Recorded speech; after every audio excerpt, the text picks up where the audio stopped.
Dépêché dans les groupements Batalé, Badjaboulou, à la périphérie nord de la ville de Bunia, par le gouverneur militaire de l'Ituri, le lieutenant-général Luboya Kashamadjoni, l'administrateur militaire du territoire d'Irumu, le colonel Tsiro Simba Bungajan et les commandants 30e région militaire, le général-major Peter Chirimwami, ont échangé avec les communautés Bira et Hema ce mercredi afin de rétablir l'ordre dans ces entités de la chefferie des Baboa Bokoé. Ceci après une journée du mardi très agitée. Au cours d'un meeting populaire au chef-lieu du groupement Badjaboulou, le numéro 1 du territoire d'Irumu a appelé les deux communautés au calme et à privilégier la paix. Nous ne voulons plus voir nos populations devenir de déplacés. Nous ne voulons non plus de tueries à Irumu. Cessons avec de distractions. Par contre, nous sommes appelés à privilégier la cohabitation pacifique. Au général Peter Chirimwami, commandant 32e région militaire, d'exhorter les communautés Bira et Hema à la cohabitation pacifique. Pourquoi s'entretuer? Je pense que nous devons nous mettre ensemble autour d'une même table avec l'administrateur militaire pour trouver une solution durable. L'honorable Lona Mastaki, député provincial de l'Ituri, pense qu'il ne sert à rien aux civils de prendre les armes. Toutes les communautés doivent faire confiance au FRDC et à la PNC pour leur sécurité et protection. Cette jeunesse, en tout cas, ça ne sert à rien d'utiliser les armes, puisque les armes, c'est destiné bien sûr pour combattre les technicités, mais ce n'est que l'armée et la PNC qui doit utiliser l'arme. Ce n'est pas le civil qui doit commencer à utiliser les armes. Pour être celui qui utilise les armes, il faut aller à la formation militaire ou à la formation policière.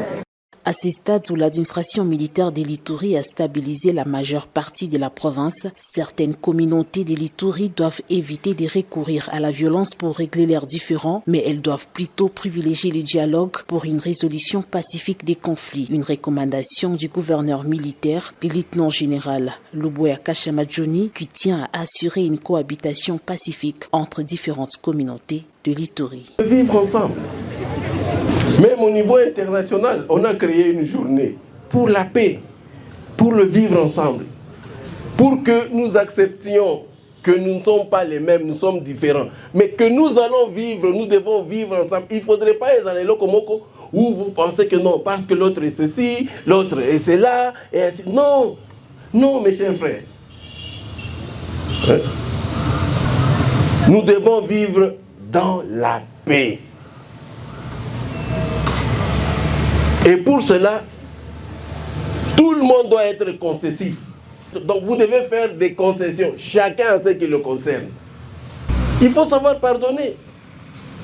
Des fois, vous pensez que c'est seulement vos frères qui peuvent, n'est-ce pas, commettre des fautes, des erreurs. Non. Ou les autres là qui peuvent commettre des erreurs. Non. Vous aussi, vos frères peuvent commettre des erreurs. Alors quand c'est l'autre communauté, ça devient un problème.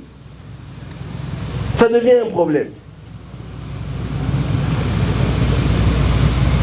Nous devons nous réconcilier. Ce qui s'est passé là, il y a, je ne sais pas moi, 20 ans, 30 ans, 40 ans. Vous êtes ici, on ressasse les mêmes choses. Tout le temps, on ressasse les mêmes choses. Ah non, vous savez, chaque fois quand les gens viennent ici, ils vous rappellent toujours des choses. Ah, vous savez, en 1999. Ah, vous savez, en 2000. Ah non, vous savez, donc chacun prend la date qui l'intéresse. Il y a ceux qui évoquent 1999, ceux qui évoquent 2003, ceux qui évoquent 2012, ceux qui évoquent 2017, et ceux qui évoquent... Et quand ils n'ont plus de date, ils disent non, nos ancêtres. Il faut qu'on arrive à une culture de la paix. Et c'est ce que nous sommes en train de faire. Hein? Vous avez des problèmes, vous essayez de parler entre vous. Il faut qu'on arrive à dialoguer. Il faut qu'on arrive à parler. Nous avons beaucoup évolué avec la MONUSCO qui est ici. Nous avons organisé des dialogues intracommunautaires. Nous sommes presque à la fin. D'ici là, si nous arrivons à terminer avec la dernière communauté, parce qu'ils sont entre-temps allés à Nairobi, si nous terminons, nous aurons maintenant le dialogue intercommunautaire. Là où les gens, maintenant, vous allez vous retrouver, vous allez vous réconcilier, vous allez parler de tout ce que... Vous pouvez vous retrouver là-bas, vous dites tous les mots, tout ce qui vous passe par le cœur. Tant que vous pouvez dialoguer, ça va. Et c'est très important. Vos fils, vos enfants et autres là-bas, ils ne vont pas vivre dans une Ituri qu'on va créer là-bas, je ne sais pas moi, au ciel. C'est ici. Donc le mal que vous allez faire, vous allez le faire ici et les enfants vont le subir. Il y a beaucoup de valeurs qu'il faut savoir respecter pour vivre ensemble. Je ne vais pas rappeler le tout ici, mais au moins, il faut être tolérant, comme je vous disais. Cette terre de l'Ituri n'attend que vous. Vous savez pourquoi est-ce que les étrangers nous attaquent? Vous savez pourquoi est-ce qu'ils veulent venir ici? Parce qu'ils voient que tout est en jachère. Vous, au lieu de vous occuper de vos terres, de vos minéraux et tout, vous vous occupez à vous entretuer, à faire des problèmes. Et eux, ils disent, ah, donc ces gens-là, ils n'ont rien à faire avec ce que Dieu leur a donné. Alors nous, on va prendre à leur place. Cela, moi, je dis toujours l'éducation à la paix. Et cela doit commencer dans les écoles. Dès qu'on est jeune là, même à la maison, les enfants, il faut leur apprendre à être itouriens, à vivre avec les autres. À savoir respecter l'autre. Vous savez, chez nous, nous avons eu cette propension à dire n'importe quoi de n'importe qui, n'importe quand, n'importe comment. C'est pas normal. Moi, je me rappelle quand on était enfant, là, chaque jour avant d'entrer à l'école, en classe là-bas, je ne sais pas s'il y a des gens. On chantait des chansons là à la gloire du vieux président qui est mort, là, de Mobutu. Là. Des fois, je me disais, ah mon Dieu, tout ça pourquoi? Mais maintenant, je comprends. Parce qu'aussi on nous respectait. Parce qu'on voyait qu'on respectait tout le monde. On respectait nos parents, on respectait nos chefs, on respectait... Et voilà. Mais aujourd'hui, non. Même notre pays, donc on pense que c'est quelque chose qu'on peut brader comme ça à la moindre occasion. Non, voilà, allez, Yende au Congo. Non. Il n'y a pas une éducation à la citoyenneté aujourd'hui. Parce qu'un citoyen, c'est celui qui sait respecter d'abord son pays, sait respecter l'autre, sait respecter, n'est-ce pas, tout ce qu'il y a, tout le patrimoine, humain et matériel. Humain et matériel. Quand vous vous battez ici, vous allez dans les Djougou là-bas, on a tout incendié. Des fois, je pose la question, je dis, mais ce n'est pas possible. On a incendié, non, les écoles, ah bon? Mais les écoles, qu'est-ce que cela a à voir? On a incendié quoi? Non, on a même incendié. On a incendié les hôpitaux. Oh, mais comment les hôpitaux? On a incendié. Non, on a incendié. Mais c'est quoi ça? Il faut un certain respect, mes chers frères. Il faut la citoyenneté. Toyeba que Bilo, on ne touche pas. Même si on se fâche, on ne va pas y toucher. Ça, c'est pour nos enfants. Ça, c'est pour les générations futures. On ne doit pas à tout moment, non, on détruit, on fait ceci, non. Après une longue période de désespoir et incertitude, les programmes de développement local de 145 territoires viennent soulager la population du village Mitego en territoire du Houmou, en répondant à ces attentes à travers la dotation de 2 nouveaux bâtiments d'intérêt communautaire. L'école primaire et centre de santé Tchamuchanzo deviennent les premières infrastructures sociales de base construites dans la contrée. Rêve de la population devenir réalité en Ituri grâce à l'accompagnement de l'administration militaire et la coordination du BSECO. Les bénéficiaires remercient vivement le chef de l'État congolais et son gouvernement pour ces bijoux leur offerts. Nous sommes très satisfaits de notre gouvernement de songer pour construire une belle école. L'érection de ces infrastructures socio-économiques de base apporte un développement dans notre contrée. Nous nous en réjouissons énormément. Kakule Ndongo Justin, chef de chantier ingénieur de l'Institut Saint-Joseph, agence locale d'exécution, se réjouit de l'avancement des travaux. Toutefois, plaide pour le renforcement de l'effectif militaire. Parce qu'ici, quand nous étions venus ici, il n'y avait pas d'infrastructures comme l'école, le centre de santé. Mais comme le gouvernement nous apporte ça, ça nous aide. Et nous, les ingénieurs, nous allons faire tout possible que le projet aille bien avant. Pour le gouvernement, en tout cas, il faut renforcer les militaires. Parce qu'ici, là où nous sommes, il n'y a pas de militaires. Nous avons au moins 5 militaires dans cette zone ici. Les autres sont à plus de 6 km, là où il y a les camps militaires. Maintenant, il faut que nous renforcions les militaires ici. Là, en tout cas, nous allons travailler en toute sécurité, à une bonne fois. Il faut le dire, les PDL 145T, initiés par le président de la République Félix-Antoine Tshisekedi Tshilombo, méritent l'appropriation de tous car il vient améliorer les conditions sociales de la population en milieu rural et booster le développement des entités de base en République démocratique du Congo. Le milicien de la Codeco, du FPIC et de la FRPI réitèrent leur engagement à mettre fin aux hostilités en Ituri pour contribuer à la pacification de cette province. Cependant, ils plaident auprès du gouvernement pour l'accélération de la mise en œuvre du paix. De DRCS, ces membres de groupes armés favorables au processus de paix l'ont dit ce jeudi au sortir d'une audience avec le gouverneur militaire de l'Ituri, aussitôt rentré de pourparlers de Nairobi.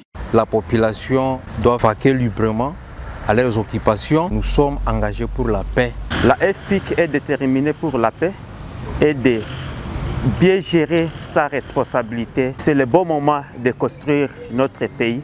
C'est le bon moment de réhabiliter notre route pour que demain nous soyons aussi heureux comme les autres vivent dans leur province. Au gouvernement vraiment d'accélérer tous les programmes. Le PDDRCS, d'ailleurs la FRPI avait déjà lancé le désarmement à Karachi, ça fait 2 ans. Alors que la continuité prenne place et ça sera vraiment bon car tout le monde a besoin de paix, rien que la paix.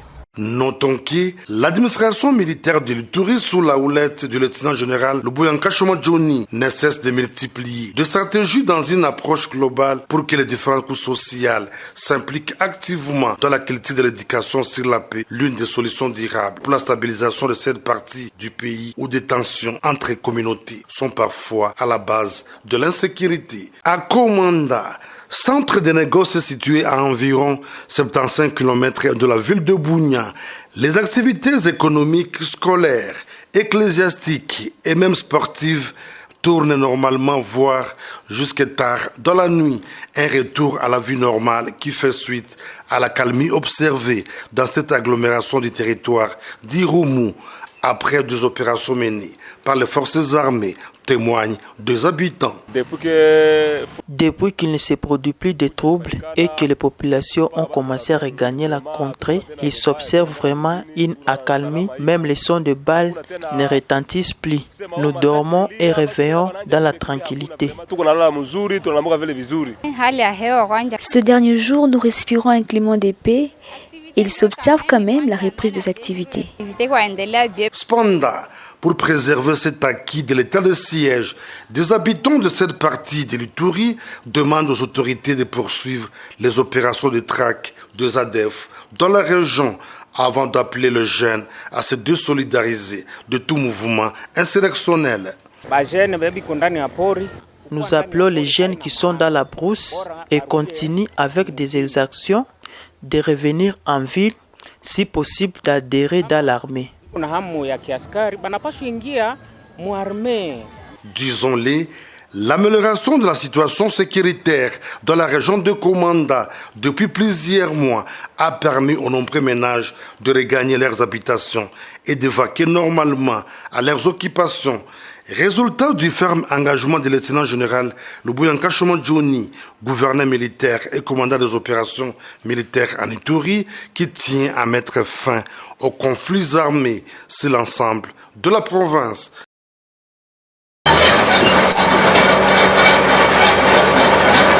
Bannir les disparités des développements entre les villes et le monde rural, telle est la volonté du chef de l'État, Félix-Antoine Tshisekedi Tshilombo, exprimée à travers la matérialisation du programme de développement local de 145 territoires.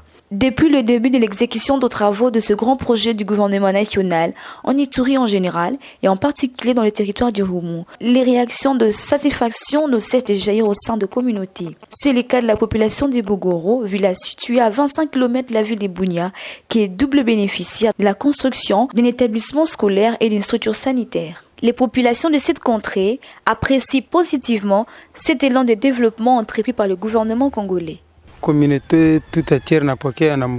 Nous nous réjouissons et accueillons à bras ouverts ces programmes du gouvernement au travers duquel nous bénéficions d'une structure sanitaire qui nous sera d'une grande utilité publique. Dans ce chantier, nous puisons de l'eau, transportons de briques. Nous louons cette initiative du gouvernement. Le revenu que nous avons de ce travail nous aide à subvenir à nos besoins.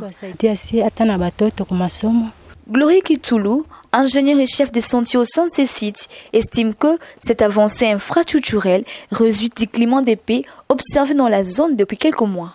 Sur l'aspect technique, en tout cas, rassurez-vous que les choses marchent bien.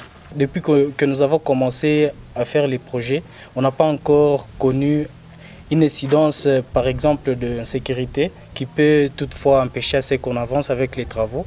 Une fois si nous avons la sécurité, nous allons rester dans notre marge là de délai d'exécution de projet. Notons que, au travers le PDL 145T, la province de l'Ituri se place sur la voie de l'amélioration des conditions sociales de ses fils et filles, souhait ardent du président de la République qui met les bouchées doubles pour restaurer définitivement la paix sur l'ensemble de la province. L'accalmie étant restaurée à Solé-Niama et environ par les forces de l'ordre après deux tensions communautaires il y a quelques jours, le gouvernement militaire salue la détermination de la population de cette contrée à résister contre des manipulateurs à la base de psychose. La population n'est pas sur ce schéma-là. Ça fait 6 mois au moins que la population est en train de goûter à cette paix. Elle n'en veut plus, elle ne veut plus de ce désordre-là. On a fomenté des rumeurs et des rumeurs. La population est restée. Et donc moi, en tout cas, je félicite cette population. La population est avec nous, je la félicite et je demande encore une fois de ne pas accepter d'être manipulée.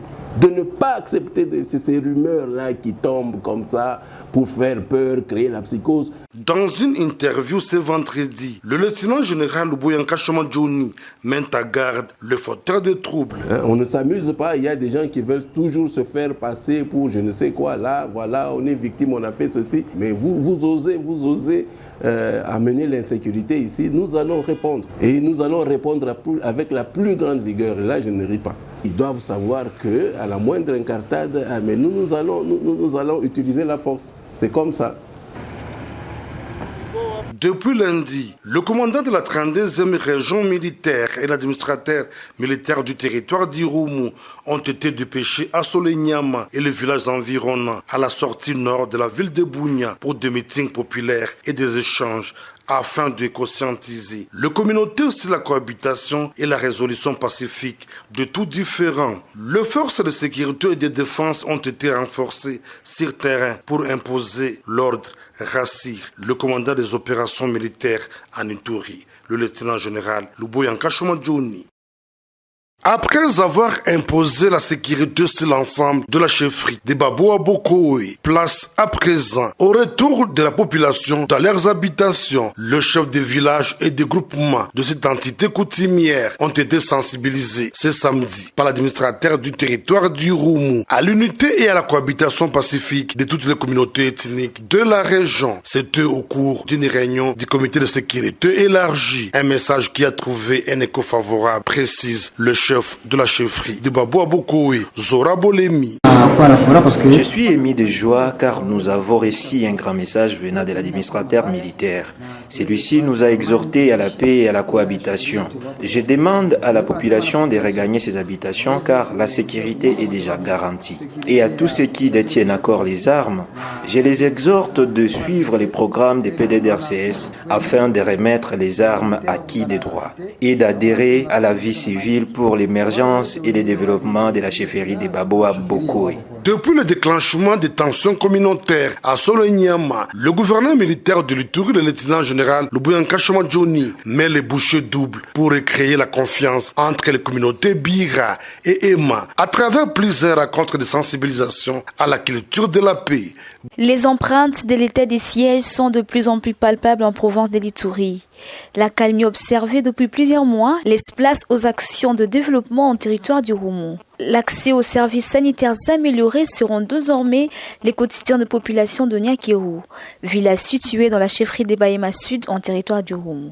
Grâce à l'exécution de travaux du programme de développement local de 145 territoires au niveau provincial par le Bureau central de coordination BCECO, œuvre qui oblige les bénéficiaires de briser leur silence. Nous sommes en joie d'avoir cette construction-là. Ça nous fait vraiment très plaisir. Tout le monde voit ça.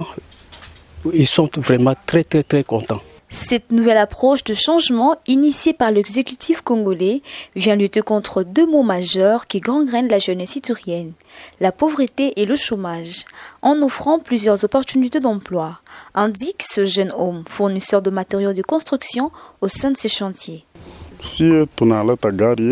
Nous assurons le transport des matériaux de construction pour les chantiers. Ce travail nous occupe et aide plusieurs jeunes avec la pauvreté. C'est pourquoi nous demandons aux autorités de continuer dans cet élan.